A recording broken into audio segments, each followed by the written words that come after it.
another SEO Pros helpline hangout. And today got lots of the usual friends joining us. And we have basically a living legend in Marshall Simmonds joining us today. You know it, Marshall. I have a lot of respect for you. Known you for a few years from the old iSearch days. And, go back a long ways. I have a lot of respect and watched what you've done for a number of years. So why don't you fill people in on what you've been doing? Yeah. Well, and thanks, Terry. I appreciate it. It's always good to talk to you guys in the crew. I've been in the search industry for, way too long, and it dates me if I actually say 1997, but I'll say it. Been doing search for quite a long time. Did it for About.com for many, many years, still consulting with them. Was acquired by the New York Times in 2005 and headed up as a chief search strategist for the New York Times and their companies, which was the Boston Globe, the International Herald Tribune, About.com, and all the About properties. And then, of course, they say the Boston Globe and, of course, the New York Times. They also allowed me and helped incubate our startup in 2005, which was Define Media Group, and it was a search consultant group of just a select group of guys that I put together to basically go help publishers and e-commerce sites on strategy and audience development and search and social, etc. So we've been doing that for going on 8 years now, and we work with some of the biggest names in publishing, a lot of the blue chip publishers in New York, from Condé Nast to Time Inc. to we've worked with Gannett and AARP and AOL. I have to look over at the whiteboard to remember who else. Hearst, Winter Media. So a lot of big publishing names, and and a lot of blah blah blah. But a lot of experience in working with big enterprise level companies. Yeah, and one thing that I noticed when I was going through, just to refresh myself, went through your company, and you kind of refer to things like how we, have done for years, and you build audiences rather than say you're like an SEO agency. Yeah, that's right. Yeah, I really, that's a really neat moniker. It's not, I do content marketing or whatever. You know where I'm coming from. Yeah, well, it's interesting that this whole thing around content marketing, because you wake up and you're like, well, shit, we've been doing what you're calling content marketing since 98, 99, which is just basically leveraging digital assets that a company may have and leveraging an editorial team, if there isn't an editorial team, just the writing staff or the content that they may have or whatever, like I said, whatever digital asset they may have, leveraging that and promoting it. And so search kind of was, search, yeah, I didn't really say that we changed it. We've always done SEO as part of what we've done, but it's evolved. It's evolved from me being purely SEO into now, seriously, we do audience development. We build brands and we build companies and we build content and we build eyeballs. Yeah, I bet you must be excited if you're working with AOL. Their acquisition this morning was pretty cool. They've gone into the mobile ad business, eh? Yeah, and we actually worked with them prior to the Huffington Post acquisition, or merger, I should say, and that was interesting. For when everybody thinks of AOL, you may think of some stodgy. Well, you may think of the mobile or the art that you built with all the CDs that you got in the mail, but at the same time, as far as their technical advancement is concerned, I haven't seen a better company with better tools than AOL has internally. It's incredible. They've got a very refined system over there. It was good to work with them. We don't work with them anymore, but when we did, it was fun. Yeah, I know you kind of develop internal tools for all that stuff, don't you? Yeah, you have to. When you're working with a corpus of the size of the New York Times, they had 22 million pieces of content and an archive that goes back to 1854. You can't do this manually, and so we developed some internal tools. There's some really easy off-the-shelf crawlers that you can manipulate to do what you need to do. It spits everything out in a pretty ugly format, but you can't monitor all those dials, and so you need some heavy lifting help. Yeah, I agree. So one of the things that we're going to discuss today is PR, and not the old what we the distribution, but the actual getting to journalists. Now, working with the New York Times, you must be able to give us a few pointers on how to get to journalists and what journalists are looking for when they're looking at press releases, when you contact them. Can you give us a little bit of information on that side? Yeah, well, I mean, I'll say, well, I'll just be blunt. Journalists, for the most part, are driven by ego. They're driven by success. They're driven by a lot of, you know, they're driven by a lot of different variables that I wasn't aware of when I came into that world. I mean, here's this kid from Bend, Oregon, that was going to New York and talking to the New York Times, and I had nothing to give them. I had, from their opinion, I had nothing that would help them out, that would further their career or their cause until they saw what we did. And that was a very interesting. Then we actually got a lot of attention internally at the NYT, and that in addition to what the Boston Globe was, and then soon we were headed out to Paris for the International Herald Tribune to listen to them and talk to them, and they were very interested in what we had to say, meaning that we could go at them and say, no, this is how you have to do it. This is SEO, and this is search, and this is what you have to do. That didn't work necessarily. How we had to be pretty creative with how we addressed the editorial teams. I mean, I literally sat in meetings where they were not happy with me, and I was told, this is what you're telling me isn't journalism. My favorite line is when they said, was my favorite line, all-time favorite line that I got back when we were talking about how search works and SEO and whatnot, was when somebody looked at me and said, well, during the Carter administration, and that's how they started their response, which was fascinating. But that's the group that we were working with. And we got some grizzled old reporters. We got some of the new guys, like the 529 guys that just kicked ass in the last election. You get data hounds. You get some really, really, really smart people. And you have to find a way to reach them. And the way that we found to reach them was by telling them, your audience may not be where you think they are. You may be writing, and just because you put it up on the New York Times website does not mean that you are going to get traffic, doesn't mean you're going to get attention, doesn't mean that you're going to get notoriety. There was a lot of ego there that basically said, because who we are, we think we deserve and we expect to get this much traffic. Now, my point is, and I mean, I'm sorry I'm being so long-winded, but my point is to all this is that a lot of journalists still think this way. They think by virtue of who they work for, where their site is, what they're writing about, that they're going to get this traffic, that they're going to get this notoriety. And so that's usually how we had to approach it. And that's what I would recommend how to approach a journalist as well, is to understand where their head is and what they're trying to accomplish.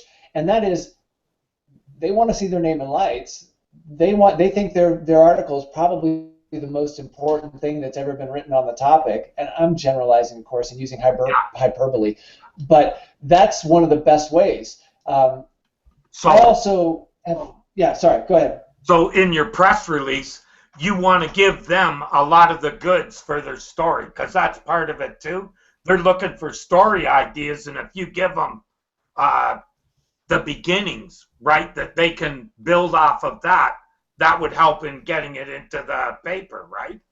Well, one thing that works really well is we found that if we quantified the audience for them first, and so this is a way to approach reporters, is that we found that you're writing about you've written about this type of content in the past. We've identified this this content, this topic, and this audience around this topic. That works really, really well. And so when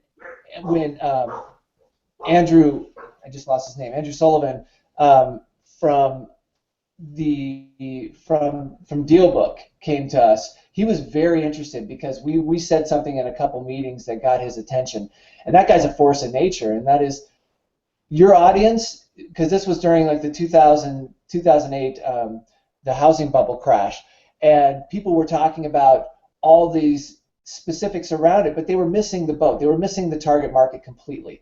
And we helped to identify that target market and did the work for him and got his attention. And therefore, we were able to help those guys out, significantly in promoting that content around the mortgage industry. Because again, where journalists think the audience or where the herd is grazing, a lot of times is not. And so what I recommend as far as getting and reaching out to journalists is to help them determine where the content is, or where the group is, or where the herd is feeding around a particular topic. Okay. On the press release side, how would you target that at a journalist? I don't know. I think press releases are... Okay, go ahead, sorry. I don't necessarily... So, look, I mean... Okay. Cuts came out and said that... Google's been calling out people who've used this over this super SEO and anchor text press releases. And, before it was marginal at best that how well it worked. But then, Cuts came out and said, "Hey, we're to devalue links in press releases." And then you saw those sites that went out and disproved it. Actually said, well, no, they work. Press releases work, and here's how. And I think it was... Yeah, but they also did it on some sort of, extremely uber unknown long query phrases and stuff. So. Yeah, that's totally true. You can show that it does have some page rank passing value, but is it a tactic of a value when Google starts, you could think of the shoddy SEO press release in terms of the Panda algorithm, meaning that, something thinly veiled probably isn't as much value as something that's an actual legitimate news story. Because, the fact that they're putting press releases into Google News still here and there, and back in the day they used to do it all the time, obviously there's some sort of value. Yeah, no, I think there is some sort of value. I think that they're hypersensitive to a lot of the anchor text usage now as well. And we just kind of gone the whole... Yeah, but Kate, wouldn't you even say, though, Marshall, like in the sense, I think SEOs miss a sense of how, a search engine works, in the sense that they're also more about entities and other things, and, and that's why SEOs say brands get a break and this and that. Well, it's not as much brand, it's entity and authority. These are like algorithmic terms that add up to be something that that people in the industry call that. But, I think there's still even value in the entity level of things. So can you say that press release helped because of the links in it, or was it because of other entity associations and things of that nature? You know what I mean? Again, we don't have the whole algorithm. We don't know what to do. We can't dissect any one piece. Yeah, and so how we've gone about... So we've kind of pulled back from using press releases as a promotional tool. And if anything, what we've done is basically... I've just more or less taken Google's word for this one, and we've backed away from writing them as heavily SEO'd as we've done before, and that was kind of our response to it. We haven't gone so far as to no follow the links yet, like you're supposed to, and I don't plan on doing that until we're told why. Again, I think that's a low-level thing. No follow thing on press releases. We do not have control of that. The press release companies decide how their sites are going to be marked up. Telling us that we can't do it, you're talking to the wrong guys. You should be talking to the press release company. Yeah, but like I said, Terry, before to you. They have. That's why most of them are hit by Panda or Penguin. But you got to remember where this stuff comes from. This, you know what I mean? It's when people are asking these questions to John Mueller, Matt Cutts, like I keep saying to you, what do you expect them to say? Do you expect them to say, "Oh, it's okay, follow those"? Like, well, it's going to become a bloody, mess. So when people, it's funny, we report on this stuff, but it's actually someone asking a Googler. So what do you, John Mueller said that. What did you expect him to say? Did you expect him to say, "Oh yeah, it's a great way to build links"? Like, what the hell did you expect the guy to say? Well, no, he said, a good idea would be to no follow them. And then all of a sudden, Barry and SEL and everyone else goes nuts, and I still think at the end of the day, Terry, it becomes a pattern. It becomes a threshold. If your link profile is built upon directories and thin content that press releases that are on sites that have a massively wonderful scrape rank, then sure, if this is the bulk of your profile, you probably might have an issue down the line. But if you are a legitimate authority, a legitimate brand that's doing other marketing activities, that people are searching your name, that you have lots of navigational brand query searches coming in, I don't think, again, the threshold's at a point where you have to worry about it. But again, it becomes where do you want to spend the money and your time? Do you really think building links through press releases is a good idea if you have a good corporate authority? And I work for some of those, Marshall, you know what I mean? So I'm used to that, larger authority to work with and brand recognition. Do you really, is that the best place for you to be thinking about your SEO? Probably not. You know what I mean? If you've got something newsworthy, great. If you don't, then, I think press releases aren't a strategy of their own, basically. Now they're part of a content strategy. So you make a pillar piece of content, and then you use a press release to get the word out about it. So you get the indirect links to that content and to the press release. That's kind of how I'm using them now. And I couldn't agree more. I think it's just one step in many. And David, you probably know better than I do. What resources are you guys currently using? I mean, do you guys still use PR Web, and what are the main resources out there for distribution? No, I don't. Personally, no. You know what I mean? I'm used to it. In the corporate environment, you've got PR departments. They're the ones who can teach SEOs what real outreach looks like. You know what I mean? Outreach isn't about dropping a blog post. So, no. Generally, these people have got. Even let's look even in the search world. You know what I mean?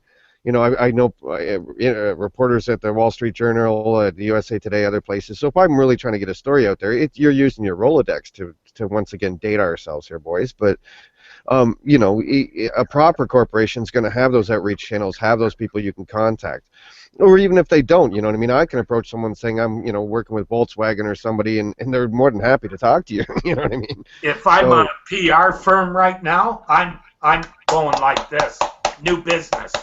Because now people, when they do press releases, you want a publicity company that has contacts, already have contacts with influencers, and they've spent years building those contacts. Yeah, Marshall, I've never built links. I attract them, meaning, doing something noteworthy that actually accrues links. Building was always a risky idea, and I always resisted the urge, well, that's what the other guy is doing because it's scalable and it's controllable and what have you, right, Steve?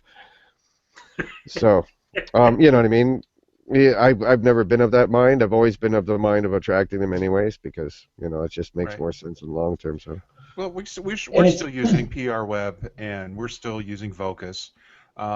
We've modified the way we use them a little bit. We've gone back to the old school, like you said, a little less about links and more about. We've always tried to be more about real news.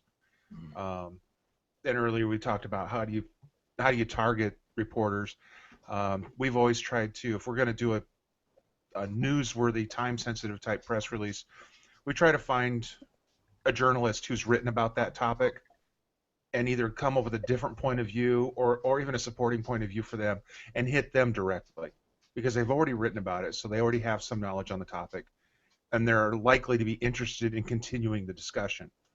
And that's right. You know what I mean? I hate to advocate stalking and all, but if you're really trying to make these connections, you almost are like that. If they talk about cats a lot, then you want to send them cat pictures. Hi, Matt. How you doing?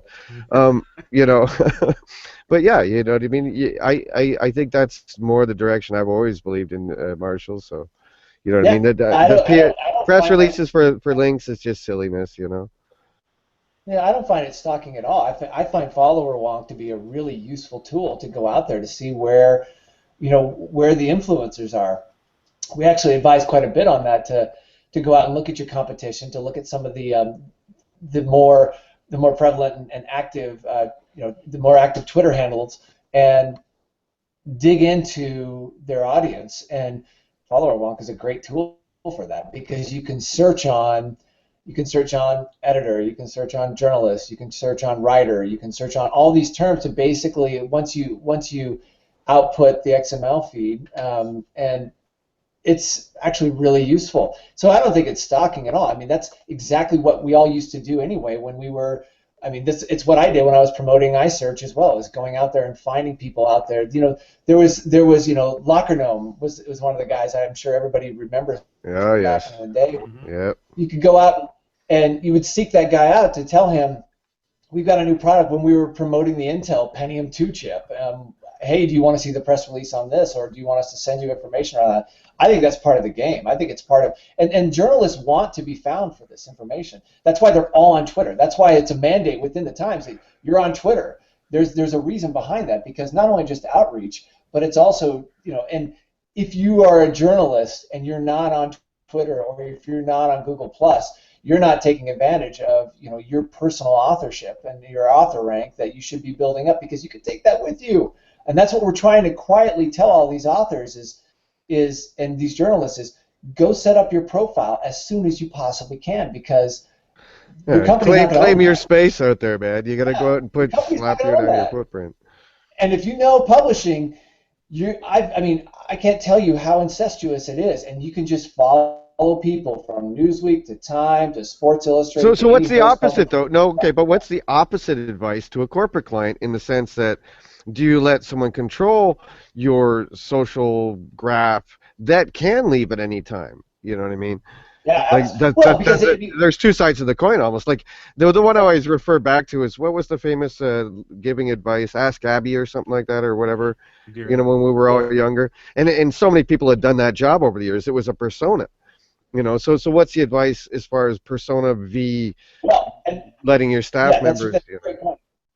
Yeah, that's a great point, because you look at like Colonel Tribune over at the Chicago Tribune. That was brilliant. We recommend that the enterprise level clients that we have, you got to set up a persona, because then you can manage it, and it takes into account the fact that there's going to be a lot of turnover. There's a lot of turnover in publishing. For whatever exactly, reason. Yeah, and that's why it depends who's asking me. If a writer's asking me, I'm kind of like, you stake out your claim. If it's a corporate client asking, I'm kind of the opposite. Create the persona, Yeah. It's an interesting point, because we've actually come up against, we had a question come to us 2 weeks ago that I thought was really interesting, and that is, if we have content, we own the client owns the content. However, it's attributed to a certain author. If we were to have that author update that article and add that author to the byline, can we transfer and piggyback off of the fact that some of the authorship with this person, can we recapture it under our domain and basically bring that back into our authorship score? I thought that was a really interesting concept, and I think it's too new to know for sure. But you start to think about the striation happening across an individual piece of content under the entity, under the page rank value and the authority of a site. There's something to be said there, and how it's going to be completely going to be micromanaged going forward, but how to recapture some of that if somebody does leave, which is going to happen. Right, yeah, and that's a risk, man. And so, like, I'm always tight on that. I'm like, wow, because so many people think that's creepy. It's, well, it's not real, it's this and that, but it's a reality. It's a consideration. It's a consideration, It's especially hard to try and get people who are in social and making their living, or copy writers, to kind of believe that it should be a persona.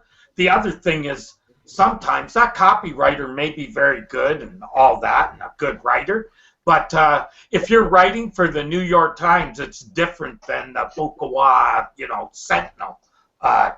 Or being the lead blogger on it, reputation on the foundation.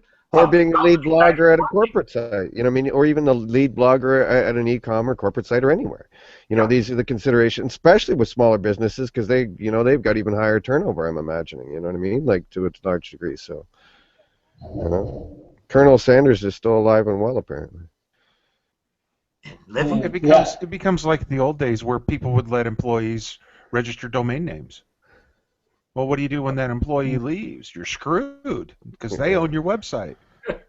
Well, don't most corporate, or at least the ones I've dealt with, don't they usually have a social media plan in place where if you're going to work for us, everything and anything you write is our property, or if you're going to use our Twitter account, it's going to, And that's never gone wrong. That's never gone wrong. And I said, and that's never gone wrong. Well, by rights, anybody you work for owns the stuff you you worked on. I've written Right. I've written a few stories of ex-employees gone rogue on once. Wow. Marcia, I want to go back to another point we had just before that, which was approaching reporters and people like that. In my experience, like when I talk to them, I think there's a degree in voicing, meaning, again, this press release is voiced towards this great group of people in hopes that someone will pick it up or you're getting links or something. But when you talk to real reporters, it's almost how you voice it. You almost have to do that outreach separately, meaning because each person likes a different angle on that same story you might have.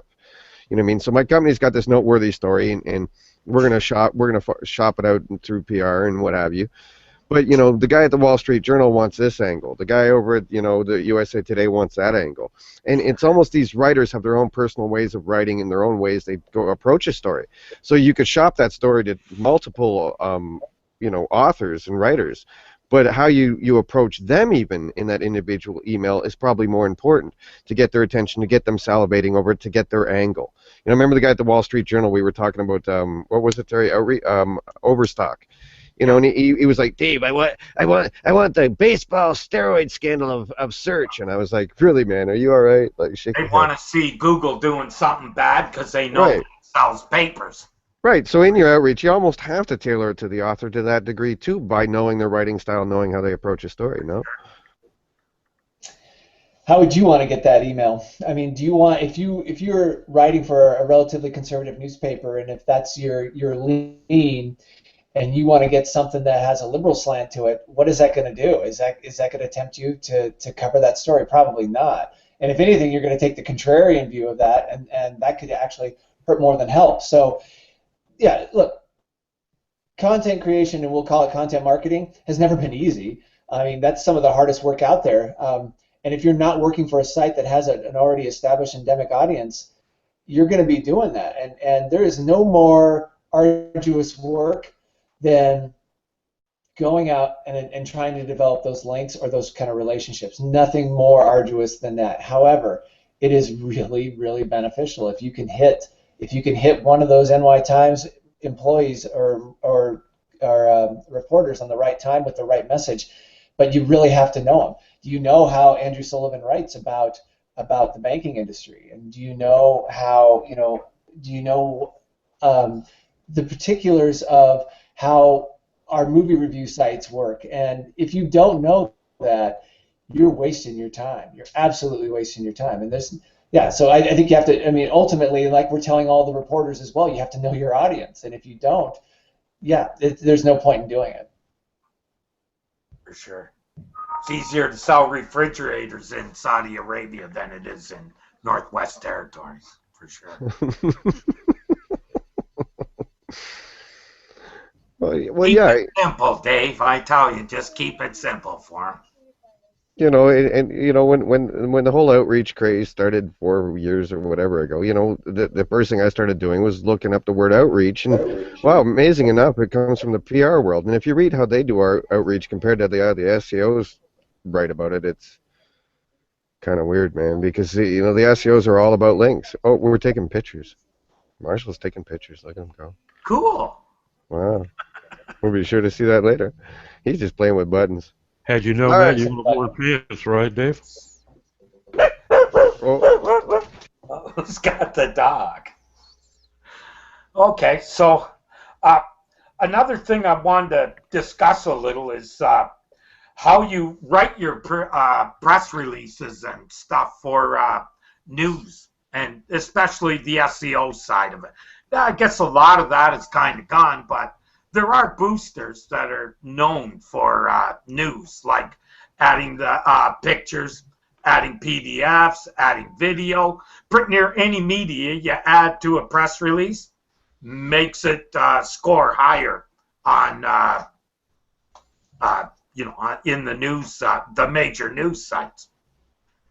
You agree with that, Marshall? Is that? Yeah, I mean, look, if you want to take a good sample of what works in a press release, look at what works well in Google News. So what it takes to rank well at Google News is a well-written headline. I mean, a really well-written headline, something that is eye-catching and yet is contextually relevant, and then has a nice, generously sized image. Now, those aren't the only facets, but those are some of the most important ones. And when I say generously sized, we've actually we found out that the bigger the image, without taking over the entire picture, mind you, or the entire screen, mind you, but the bigger the picture, the more engagement, as it turns out. Rich images and those digital assets, whether it's video, whether it's images, or whether it's a nice some type of graph or infographic of some kind, those absolutely help. Those encourage clicks. Those encourage good ranking, and it works on Google News. And so the same thing absolutely works for press releases too. I'm sure there's a little bit of nuance to there, but I found those two very, very similar, because if you think about it, that's what it's rooted in. And if you look at the people that are running Google News, they all have those backgrounds. And so it just makes sense to transfer those and correlate those two pretty closely. That's awesome, Marshall. Thank you. By the way. You said correlation. No. He actually checks out the backgrounds of the people there. Oh. Whenever I'm reading a patent, I'll read it first, get the gist, and the next thing I do is research the guys who wrote it, what departments they work in, where they went to school, what papers they wrote in that school. You know what I mean? And that just, know your audience. Yeah, that's what we're telling everybody that we're working with, is to know your audience. And so why wouldn't you? If you guys, if the audience doesn't know when to write, if people don't know when Cuts is tweeting, you're missing out. I know. But it's hard. Yeah. I want a tool. I want a tool where I just click. Just automate it. Yeah, exactly. But there's witching hours of all these people that are online, that are responsible for either for the technology at Google or for the content at the Times. There's times where you can approach these people that they're a little bit more susceptible. I know when Cuts is online not because of what's buffered, but just because of what he's tweeting and emails that go out. And it's not stalking. It's just understanding the audience and knowing when he wants to talk and when to get a better response out of him on Twitter. Makes sense. Absolutely. Let's see what else we got. The difference between laser marketing and shotgun marketing. That's exactly right. And if anything, it's an interesting. I don't know if it's an anecdote or a representation or what it is for how Google's gone about some of these recent changes too. Is we used to so my first objective in 2005 was to find out how do we take 22 million pieces of content in their archives and get it into their index, because that's one of the top problems or challenges that you have with an enterprise site. Is indexation is the first problem, almost always, is getting their content crawled effectively and getting it into the engines. Google said, no, we got it, we can crawl it, but they couldn't. We knew that they were unable to crawl the archives for whatever reason. It could have been us. It was a lot, probably them as well. Well, we know it was them.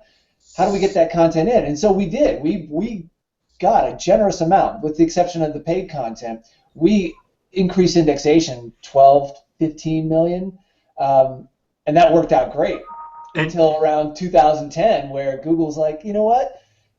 Dumping content into our index is not a good thing anymore. And they didn't publicly say this, but it was pretty apparent that, the shotgun approach, like Doc said, the shotgun approach doesn't work anymore. My name is Panda. Yeah. I'm here to get rid of the stuff we don't really want or need. And we did this little thing in 2000. Forget the supplemental index back in the old days. We're just getting rid of it now. Thank you. Have a nice day. Yeah. Right. Well, and like in 2007, we did this little thing called topic pages that because my boss was really pissed about Wikipedia. Why is Wikipedia coming out at Barack Obama when we should be? So let's create this hub page, and we'll call them topic pages. And so the Times was the first to do this. And I'm sorry to the internet for fucking it up like that, because everybody jumped on board, but it really, really, really, really worked well for about 3 or 4 years.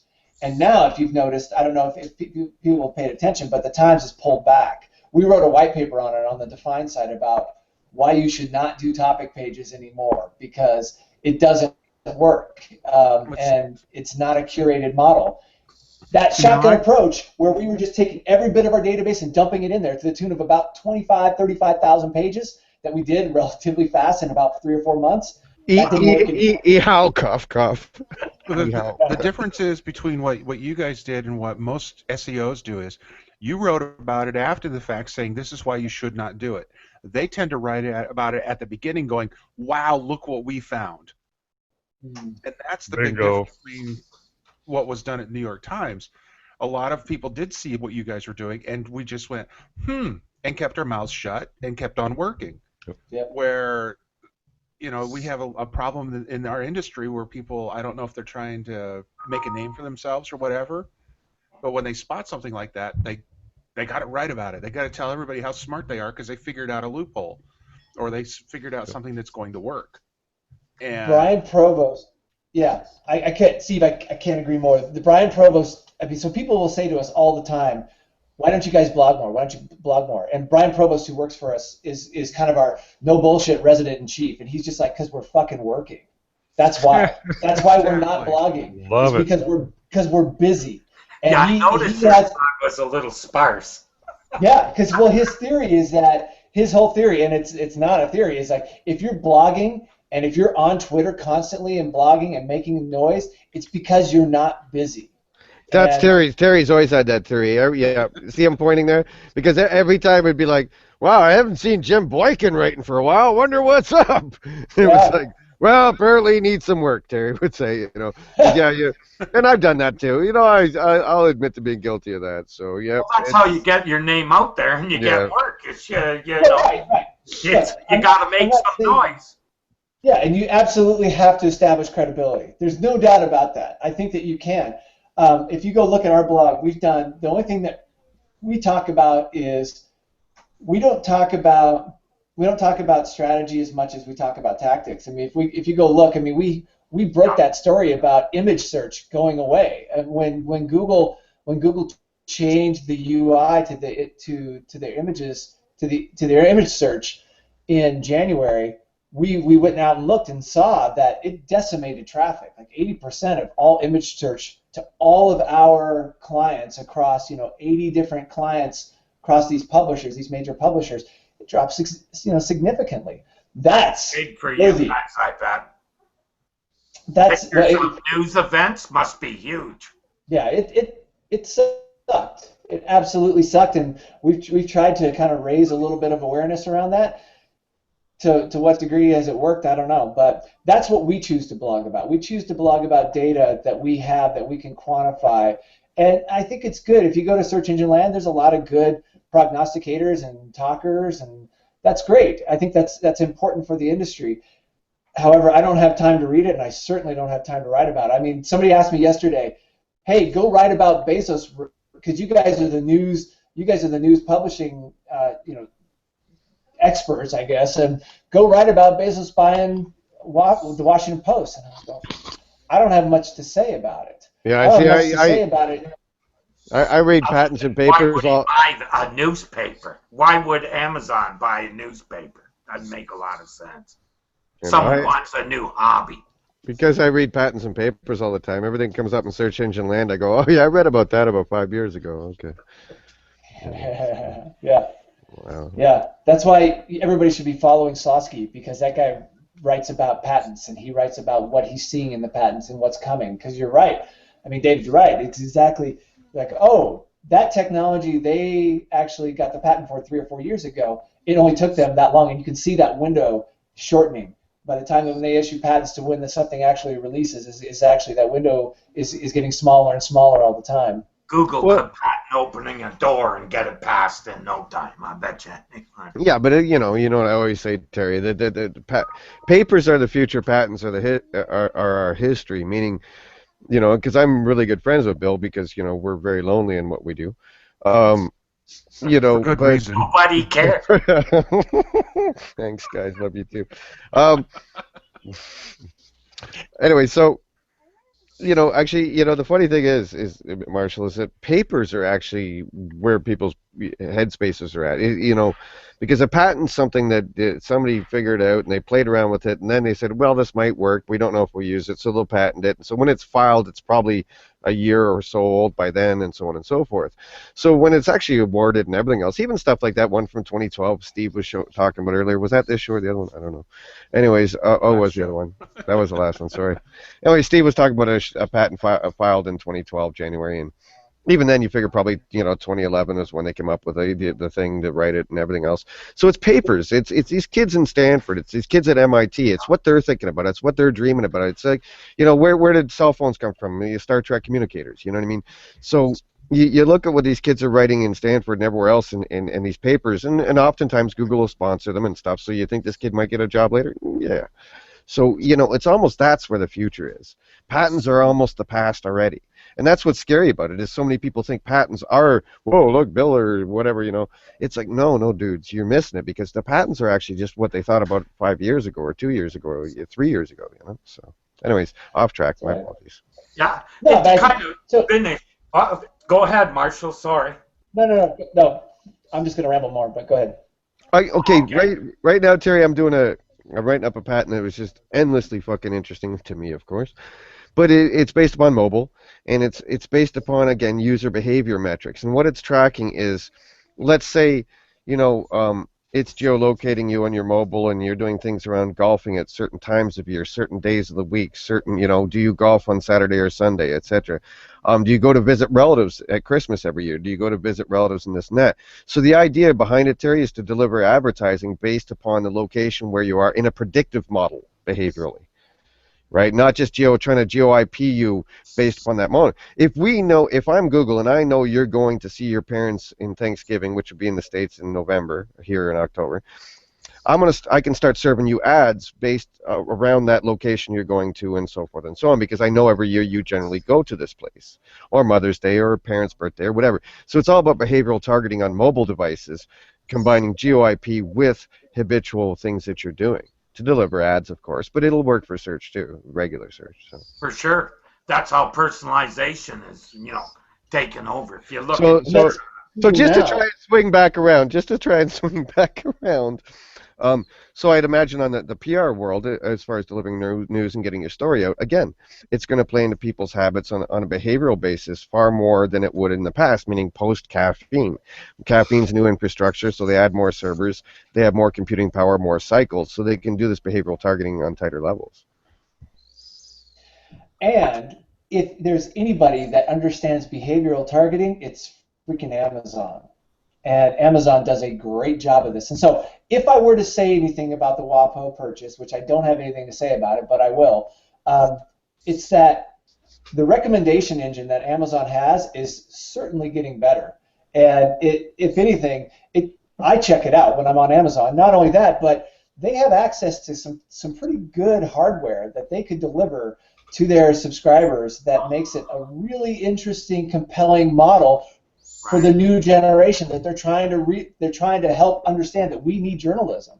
We need investigative journalism, and the Washington Post is a great opportunity there for him to hand over a device and say, here's your subscription. Just my thought. Interesting. It works well with their model then, possibly. And behavioral's huge, man. You know what I mean? It's the dream of any search engineer is to be able to target things definitively. And we have that power, and we have the data. So.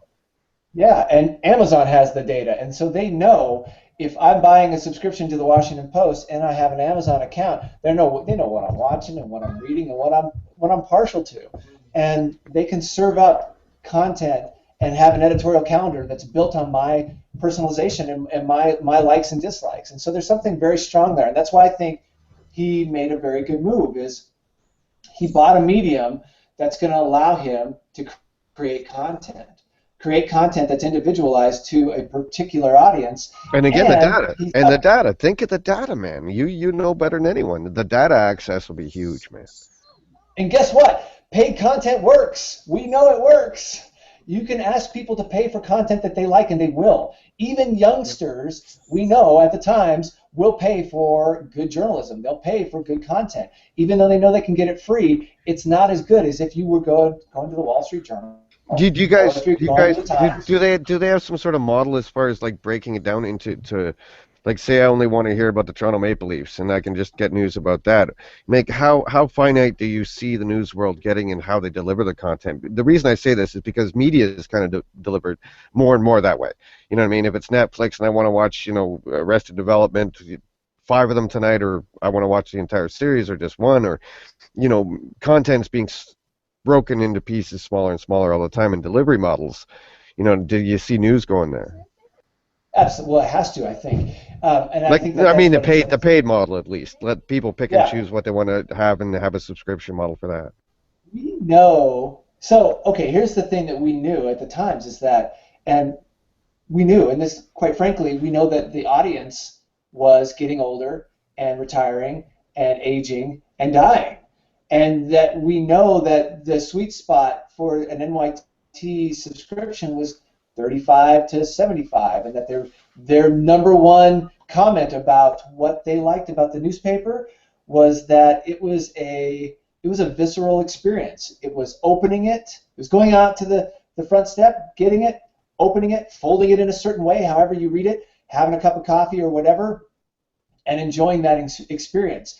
They know this. They know that there's some customization there that is breaking down by demographics, and that the personalization of that cannot be missed, and it's not being overlooked at all, because they know that if they're going to get people to pay for their newspaper in a commoditized world where the news is commoditized as it is, that's the way that they're going to have to do it. And that's why I think it's a very smart buy of the Wopo, because if you can take it, because it's going to change significantly in the next 5 years, and we're going to see that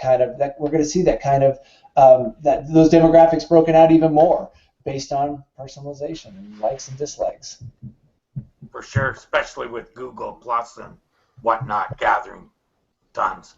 So I just wanted to finish by talking about how you can use the temporal nature of, it's becoming less and less, unfortunately, the temporal nature of universal SERP, and how you can use that temporal nature with news to get your press release by supporting it with tweets and Facebook, that sort of thing, right? I think more and more that plays a big part in getting into that SERP, especially the universal, which unfortunately seems to have had its day in the sun. We spoke about it on the regulators this morning, how it's like there's less and less news and videos and more what I call the K-graph crap. Well, no, Terry, then we should obviously bring up that latest thing from Google, no? In-depth articles? Yeah, that's where I was kind of heading to. Have you heard of this yet, Marshall? Yes, I absolutely have. I bet you're very excited. Well, here's the reason. Yeah, but there's two sides to this coin. The reason why I'm excited is because all it did was it validated what we've been telling companies to do for about 3 years now. And so basically every audit that we've had that we've delivered, and they said, well, come on, do we really have to go do schema markup? Do we really have to go to 3 years? Come on, man. It's got to be longer than that, man. It's been longer than 3 years. Oh, yeah. No, certain things. But, like the specifics, like using rel prev and next, or using authorship markup, or schema, all these little things that we've been telling them to do for years now have just added up to be one massive trip to page one. Exactly. Well, and so here's the thing, though, is that, it's a double-edged sword. And schema is a very interesting conversation that we can have, because it's feeding the knowledge graph. And it's feeding the knowledge graph in a way that you could almost say that Google isn't giving you the click that you deserve. Some people have gone so far as to say Google's stealing our content. Now, wait a minute. But if you deserve it, means you've been keeping up with the times. No pun intended. But yes. You know what I mean? But no, because we've been talking about RDFA and all this stuff and whatever you want to, schema for years. And the argument's always been, well, it's not that important right now, so we're not going to make the investment, blah, blah, blah. It's always the argument. You know what I mean? It's fine. You've been advised. I'm a consultant. My job's done here. But now, like you're saying, now that they tie it all into this one thing that can pop up in the middle of search on a SERPs, most likely on informational queries, but we'll find out. But now there's a reason to do it, and that's Steve. Isn't that what we always said? Is it until there's a reason to do it? Most people aren't buying in. No. Be aware, plan for it. If you're building new, go ahead and build into it, but don't spend a whole lot of money testing for Google. But now we have yet another example of where it could actually be useful or important. So I think adoption's going to rise. Google always say make us build websites indirectly. They never say do it like this, but hey, we're man. like the carrot, Right. the horse or whatever. They Okay, well. dangle that carrot and we chase it. That's been going on for years. Now, wait a minute, Terry. You know my argument here. It's their search engine. If you don't want, I agree with you there. That's why Steve tries to tell his clients, don't hold on. Let me get my outfit on here. All right, there we go. There we go, much better. All right. So, anyways, now that I'm all googly pretty, but it's their search engine. Again, I'm not a salmon going upstream. You know what I mean? That's why Steve tells his clients to have, don't depend on Google traffic, and that's why I tell people that if that's what Google's doing, that's the way we're going. So. No one should depend on search for all their traffic. That's nonsense. That's like not seeing what's going on. Sorry. I think it depends on who the client is as well. If it's a notable brand, we're doing everything that Google has, every offer that Google has, every new tool that Google has, and we get burned by this all the time. Don't get me wrong. We'll put something out on Google News, and then it's not supported, and don't we look like the assholes at that point? However, for all the, for the 10 things that they put out, 6 are going to be supported, 7 are going to be supported, and we're going to get in as an early adopter. The problem with this is things like rel previous and next. We're running the tape as long as we can on this one because we started implementing around January around this. We can't quantify if it works or not yet. It's very hard. If you think about how do you quantify if traffic to page 1 of an article has increased due to rel previous and next. And so that's what we're trying to quantify right now, and that'll probably be our next blog post. Once we have figured it out. Was that a strategy, Marshall, to kind of consolidate the page rank across 3 pages into one? If you know the story, I got into some hot water with Miley on stage when I basically said she was talking about how rel canonical works for e-commerce, and I asked her on stage at SMX, well, what do you do if you're a publisher? How do you consolidate? Print-friendly, multiple-page articles? How do we take advantage of pagination? Because we're trying to sell ad inventory here, but we need to bring somebody into the front page because we want to control the user experience. Right. And that's why when this conversation first started. Again, maybe because I'm from a webmaster background when I started, not SEO, but that was many years ago. Let him finish his story. But wow. Just saying. Wow. He was on a roll. I wanted to hear what was going to happen. All right, go ahead. Sorry. No, it's okay. No, don't worry about me. But basically what Miley said was, well, what do you guys do now? And I said, well, we use rel canonical. And like record needle across, scratching across. And she said, well, you realize that's not how you use rel canonical. And I said, well, you realize that's what all publishers are doing because we don't have another tool. Got very concerned, and I got a little bit of a Google spanking on stage because that's what the Times were doing. We were using rel canonical for pagination to point back to page 1 because we didn't have another tool to use. And interestingly, what happens after that is this rel previous and next came. And I'm not saying it's because of us. It was because of the industry and how we had evolved with rel canonical. Because it was a way to use it that was, it wasn't a duplicate of it, but we're not e-commerce, and so we didn't have an alternative. And that's what rel previous and next is for, is to help us consolidate PageRank, and that's what we think is supposed. In theory, that's what it's done. However, we are a year and a half, 2 years into this now, and we can't figure out if it works or not. We've been testing it, but until we put out a blog post that talks about whether or not we can quantify it, we're not ready to say. Right.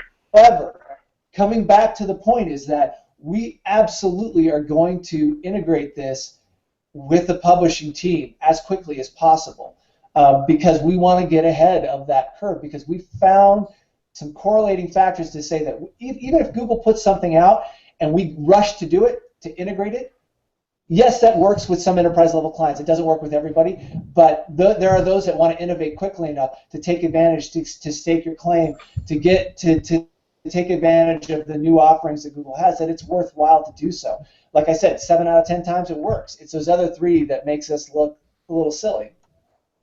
Yeah. But that's the same issue with Google Plus, where we've raced to be out front with some clients where, you know, they've got 50,000 followers on Google Plus and get 300 visits a month from it. Yeah. What's the point? Relevancy. I always say that indexation, that's the #1 thing that we use Google Plus for, is to get, it's a highway, it's not that. It's the carpool lane into the index. Yeah. For sure. I've seen stuff. I was talking with Disa, and then I did a search related to something that she had just put on Google Plus and said it was 19 seconds old, and it was in the results. Dude, that happens on Facebook. That happens on a lot of places. Someday soon on Twitter. You know what I mean? Like, yeah, that just goes back to the behavioral targeting. And again, you know, I don't want to sound like a fucking fanboy, but I just think we bitch too much in this industry. As a consumer, when I talk to a consumer about behavioral targeting, and I explain it from the engineer's point of view on how it should work, most people like that. They do, you know, and when I talk to business owners and I say, would you rather target people generally with a TV ad, or would you like them to be targeted, you know, directly based upon their behavioral elements? I mean, advertisers like it, users like it. Now, when I explain to users that there's a bunch of tracking that goes on, they tend not to like it, but people do actually agree with that stuff. I don't mind. I mean, you talk about the whining that happens. Yes, my phone may ring here in a second, as I have a call at 12. But I like it when Google moves the goalposts, because that's my job security. So people can bitch all they want about the new features or what's working or what's not. Meanwhile, guess what we're doing? We're working. We're not blogging about it. We're not whining about it. Google, move the goalposts all you want. Absolutely, because ultimately you're still not going to be able to crawl the 22 million pieces of content that the New York Times has, and you're going to need my help to quantify that, to qualify it, and to basically allow access in a way that you guys can crawl it. And if we're not putting an XML sitemap up on the New York Times site, you're not going to be able to access it all. It was fundamentally flawed. We knew it from the beginning. So, like I said, if I were to wrap this up, I would say, bitch all you want, but it continues to pay the bills. Yep. For sure. Them moving the goalposts kept us in business for a few years, eh? Still does, Terry. God bless Florida update. Hey, wow, that's Florida twice in one day. Dave did nothing but forensic consulting for 2 years after Panda and Penguin. So much so that we split up, I couldn't do it anymore. I'm tired of looking at ugly profiles. I know. Stupidity should just be written at the top. And I think we have to even touch on, Terry, you know, the when a door closes, a window opens. You know, thinking not provided. You know, not provided, everyone bitched about. But at the same time, if you were already working in keyword, we just did this, Steve. I'm sorry, but if you're working in keyword baskets and you can segment your not provided and find out what landing pages are, you have a pretty good idea of what someone searched. So great. But what you just got was, now you know what percentage of your viewers are logged into Google, meaning what percentage of advantage do you have to get to page 1 through personalization, through, you know, social graphs and things of that nature. That was data we didn't have before. You know, I had no idea how many of my users were logged into Google until they did the not provided, and I was like, thank you. And now I know. It got clients away from those goddamn keyword reports, because that's not traffic. It's not traffic. And so it stopped the CEOs from saying on a Sunday morning, traffic. how come we can't find ourselves? It's traffic, but it's not the target. They get myopic on this target and this one two-word keyword, and da-da-da. Meanwhile, you know, you could still convert all the other long tails and everything else around it, throw them in a basket, be done with it, move on. you know. Yeah. So Hey, Marshall, I think Doc has a quick question Doc, for what's your you. question? Yeah, I got a go quick ahead, ask question Doc. for you, Marshall. I come from print media years ago, and back in those days, we sold ads based upon raw circulation numbers, which is like equating hits from the 1990s.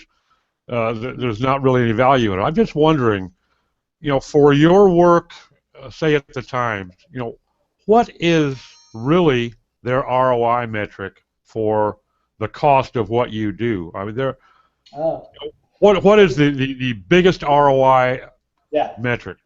Print subscriber. If we can convert somebody to go out and sign up for a year from the New York Times, that's the golden egg. Okay. And it was never really my goal. My goal was to attract eyeballs, to expand the index, and to expand search traffic. However, ultimately the goal, the conversion rate optimization, was always done around getting somebody to sign up for a full week, for a full year subscription to the NYT. Now, we always keep that in the back of our head. Sorry, go ahead. I say but to print subscribers, you're saying. Print subscriber, always, Okay. always. That is the golden egg right there. And I think we absolutely did that. That wasn't a metric that I was too privy to tell you the truth. However, that we know that from the period of 2005 to 2010, how print subscribers went down, sure, but however, we built this little thing called Time Select, and then we put up the paywall, and now we have the metered model that's worked. If you just saw, they just released the numbers recently on it 3 days ago. Impressive. It's doing very well.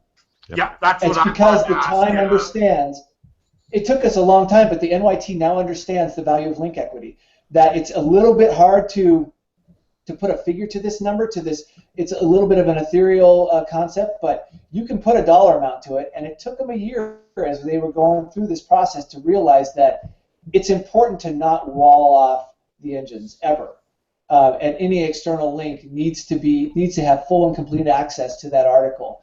And it's a loophole, yes. However, what it does is it's a landing page, and the content should then at some point compel the user to subscribe, to buy, and to maybe even buy a print publication, buy a print subscription. That was my question. When you put up the paywall, right, and allowed people the controlled thing, right, did that increase subscribership? I would think it would increase it. We were on a 12 to 24 month cycle, and that was what everybody had in their heads. Look, we're not going to see the daylight for at least 12 months, but give it time.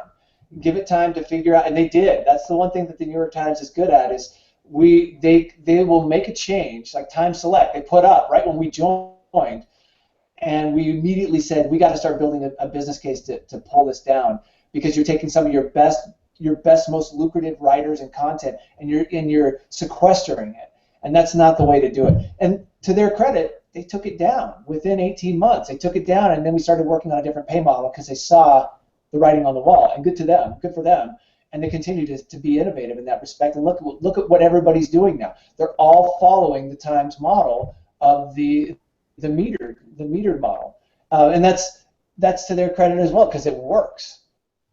I think a lot of the print media companies are just in a panic mode because they haven't been able to see any restoration of their previous monopoly before everything went online, and I think a lot of them they're just scrambling. They're pinging off the wall like ping pong balls, trying to find something that works. And like you said, they're not giving them time to see what works.